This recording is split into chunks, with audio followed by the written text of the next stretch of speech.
Hey there, fellow BMW Map Updates. Today we're delving into the world of BMW Map Updates. In this video, we'll guide you through the steps to keep your navigation system up to date. Let's get started. Preparing for the update first, gather your essentials.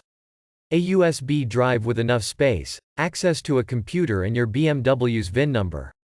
Downloading map updates from www.bimmernaviiupdate.com. Just navigate to the map update section.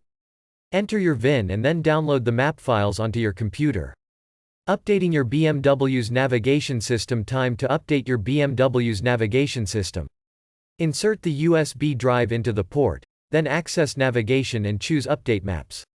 Completing the update. Once the update is complete, your BMW will notify you safely removed the USB drive, and your navigation is now up to date with the latest maps and features. And that's a wrap, folks. Your BMW's navigation system is ready to guide you on your journeys. If you found this video helpful, don't forget to give it a thumbs up and share it with your fellow BMW enthusiasts. For more information and updates, visit our website at www.bimmernaviiupdate.com.